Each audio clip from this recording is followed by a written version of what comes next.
আল্লাহর নবী হজরত ইসহাক আলাইহি ওয়াসাল্লাম এর প্রথম সন্তান ইয়াকুব আলাইহি ওয়াসাল্লামও ছিলেন একজন নবী। তার আরেকটি নাম ছিল ইসরাইল। তার বংশধররা বনি ইসরাইল বা ইসরাইলের সন্তান নামে পরিচিতি লাভ করে ইতিহাসে। তাদেরকে অভিশপ্ত জাতি হিসেবে ইতিহাস বারবার স্মরণ করে। পবিত্র কোরআনের বিভিন্ন আয়াতে বনি ইসরাইল তথা ইহুদিদের বিভিন্ন অপকর্মের কথা তুলে ধরা হয়েছে। কোরআনের কয়েকটি আয়াতে বলা হয়েছে, ইহুদিরা আল্লাহর প্রেরিত নবীদের অন্যায়ভাবে হত্যা করেছিল। ইহুদিদের ওপর আল্লাহর ক্রোধ ও লানতের অন্যতম কারণ এটি।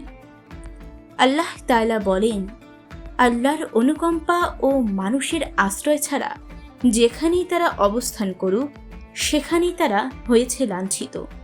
তারা আল্লাহর ক্রোধে পরিবেষ্টিত এবং তাদের ওপর চাপিয়ে দেয়া হয়েছে দারিদ্র্যের কশাঘাত। এটা এজন্য যে তারা আল্লাহর নিদর্শনসমূহ প্রত্যাখ্যান করত এবং নবীদের অন্যায়ভাবে হত্যা করত। এটা এজন্য যে তারা অবাধ্যতা ও সীমালঙ্ঘন করত। বনি ইসরাইল নিজেদেরকে আল্লাহর নির্বাচিত শ্রেষ্ঠ জাতি ও অন্যদের তুচ্ছ মনে করত। তারা নিজেদেরকে আল্লাহ তাআলার সন্তান দাবি করত। আল্লাহ তাআলা বলেন, ইহুদি ও নাসারারা বলে, আমরা আল্লাহর পুত্র ও তার প্রিয় পাত্র। বলো, তাহলে তোমাদের পাপের জন্য আল্লাহ তোমাদের শাস্তি দেন কেন?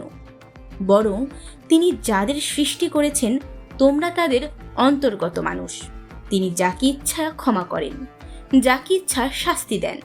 আকাশসমূহ ও পৃথিবী আর এদের মধ্যে যা আছে সবকিছুর সার্বভৌমত্ব আল্লাহরই জন্য, আর প্রত্যাবর্তনই তারই দিকে।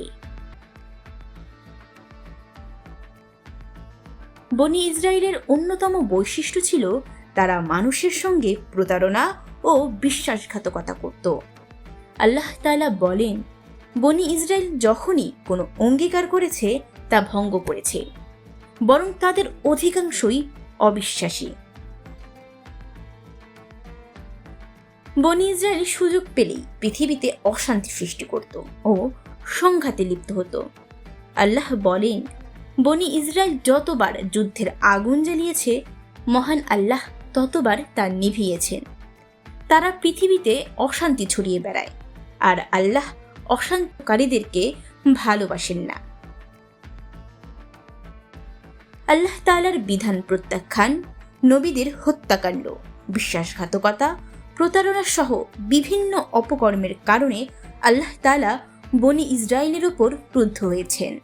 তারা আল্লাহর রহমত থেকে হয়েছে বঞ্চিত, পরিণত হয়েছে অভিশপ্ত জাতিতে।